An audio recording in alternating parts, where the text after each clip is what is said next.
by his people.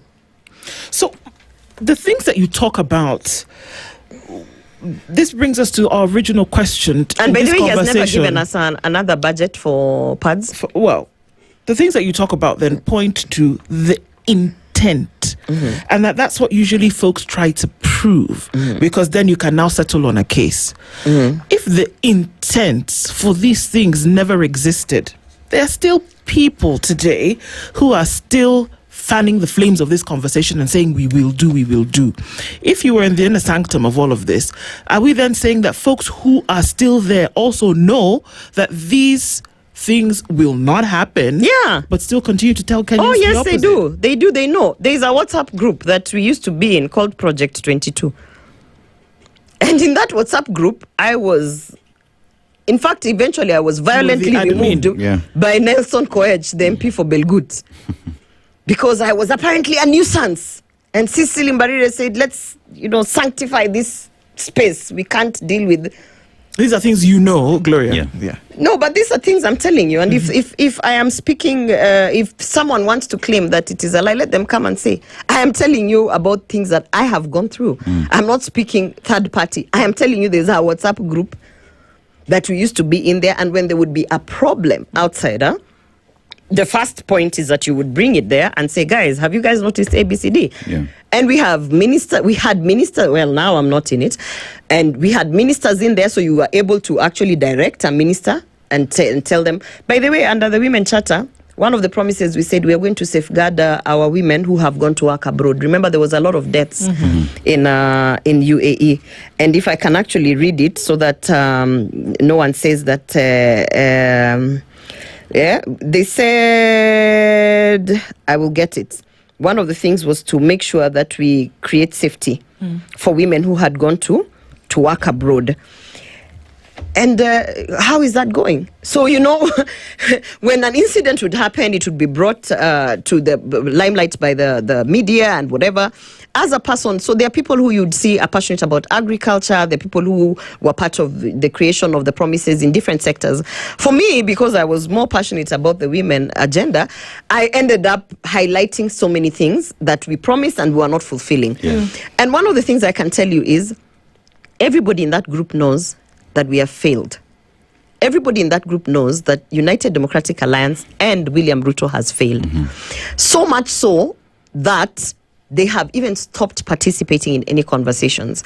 And I want to challenge anyone who says that I am just making noise. We had a very vibrant women league, so to speak. Very vibrant in the things that we do, all these events. And now we have been reduced to flower girls who pray during the National Prayer Day. That's where you see women. That's where you will see, for instance, they will call Senator Veronica Maina to pray, because now, as women, the only thing we can do is pray. Just pray. Yeah. But right now, how come they are not pushing the same agenda? How come these women that have remained strongly in government, including the chairman of the party, Governor Cecily Mbarire, where is she? Gloria. Because they know that we are not doing it. They know. Yeah. Gloria, there are promises that were kept, that were given, they are not kept. We've established that. But there are new promises as well being given today. As someone who was on the inside, is it a question of it's just the same story repeating itself? Yes. And there are few people within, I'm just reflecting on that WhatsApp group, who actually questioned him directly. Because he's in the group, and once in a while he would write for us those long motivational things. But at one point people were tired. People were like, wewe tunakwambia ufanye hivi afu unakuja na makoti zako za motivation. So I can tell you this, it's if you're good at one thing and the one thing is to con people, it doesn't matter whether they realize that you are conning them. For you still believe you're good at that one thing, so you will continue with doing that one thing, which is lying to people, conning people, because it's so insane that when your team, by the way, first of all, that communications team that we had that would sit with him every week, to tell him this is what's happening. We think we should change this. It used to come down to even his dress code, because I know personally I was like, these jackets you're wearing, these Kalenjin jackets that people are associated. Yeah, Gloria. at that time, people had made such fun about, the candidate wearing those jackets. So, as a person in the team, you would be like, maybe you need to drop this because it embodies some level of tribe, and we are trying to appease to all the tribes. So we were very candid in those spaces, and that's what made the candidate prosper. That's what made the candidate, like, there are areas where people were afraid of him, and we would tell him, this region, the feedback we're getting, people are afraid of you. So perhaps loosen and talk to people who are jua kukaa na watu, and he would listen. Immediately he went to State House, that team was disbanded. I see. Because he didn't need it anymore. I'm already in power. Yeah. And the problem with that is that, especially now that you're in power, more than anything, you still need that team, because by the time we've reached a place where the electorate is so fed up of you and the electorate has lost trust of you, surely someone should have already told you by month 3. People are thinking you're lying because you keep promising. How about stop promising? So what needs to be done today? And let's look at the psyche of Kenyans, because we've about a minute to go. What needs to be done today if Kenyans have realized that the promises made were never intended to be kept, and that they won't be kept, at least not in the foreseeable future, and they're making a decision in the next 12 months? You're sure they won't be kept in 6 months? Well, Twake Dam was supposed to have been completed in May. 6 months. That may be a bit Bomas, of an we were issue. supposed to have that conference in Bomas. Right. So what do Kenyans do? What's the solution? The solution that Kenyans have already found, me being one of the Kenyans who got duped and was part of duping other Kenyans by believing in this guy. By the way, I take that because I can't change that. Kenyans have already decided that the only solution they have is to get this guy out of office.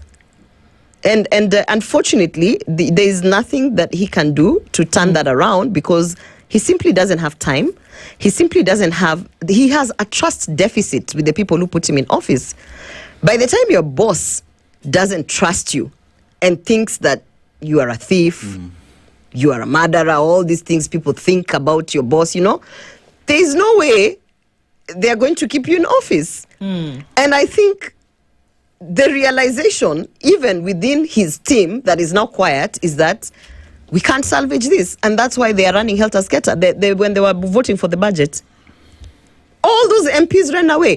Those MPs are not even going to get re-elected, especially the ones in the mountain. For sure, they have no ground to be re-elected, but still they felt the need to run away and not support their boss. That's how bad it is. It's so bad that even the people who have accepted, they have lost their seats because of the association by you, they still don't feel the need to go into the lost cost fallacy and go in and vote. So, it's that bad. It's as bad as even your cabinet secretaries are wrapping up their loans, mortgages, because they know there's no chance this guy's going to go back. They know it. And by the time he got to that place, I'm sorry to say, is because he got into office and decided he cannot be criticized, he cannot be corrected, he is a micromanager, and he cannot listen to his bosses, the people who elected him. We'll end on that. Gloria Orwoba, thank you for being here this morning, because there's a lot to see through. There's